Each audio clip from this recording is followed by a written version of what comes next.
আসসালামু আলাইকুম গাইস। এখন হারা গরুক পানি খেলাম, রান্না বান্না শেষ হয়ে গেল। এখন গরুক পানি খেলে বালতি ধরে যাচ্ছি।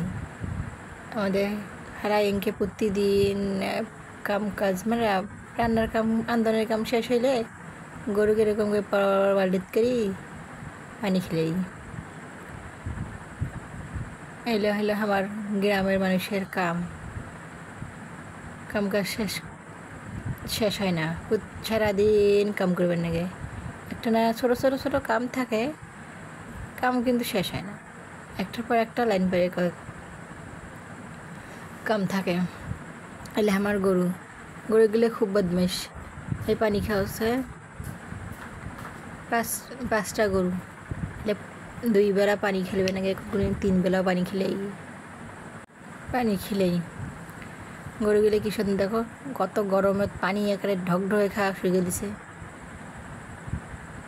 ওরা গরুর পানি খাওয়া হয়ে গেছে, এটা দিতে দিতে ওটা গরুর পানি খাওয়া হয়ে গেল। নাঙ্গে নাড়ি দিলে তাড়াতাড়ি গরুগুলো পানি খায়।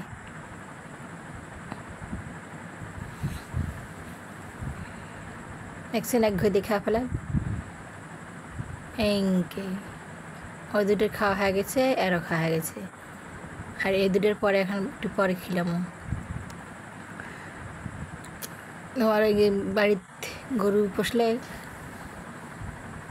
অনেক উপকার আছে। এই যে গোবর দিয়ে ঘষি বানা যায়, দুধ হয়, বাজারে বিক্রি করা যায়।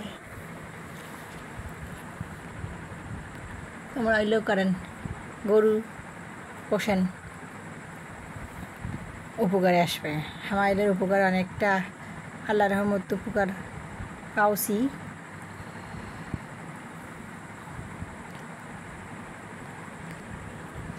আমার ছেলেগুলো দেখো তো বদমাইশি করেছে, নাচতে শুরু করে দিল, সজ্জাও করে। এই যে আমার শরীরে শখ করছিল মরিচ বাতি দিয়ে খেলা করবে, মরিচ গাতিগুলো কিনে আনছে, তাকে ঘুরে আসছে আগুন ধরে। কি খুশি হয়েছি আমার ছেলেটি, হারাও ছোটো থাকাত খেলাস না।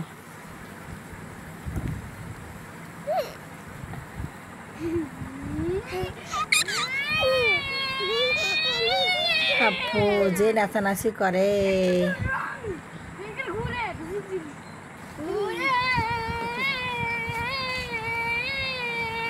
ঘুরাইতে ঘুরাইতে হাঁপসিয়ে যাচ্ছে, তাও ঘুরে বন্ধ করেছে। এতটা খুশি হয়েছে।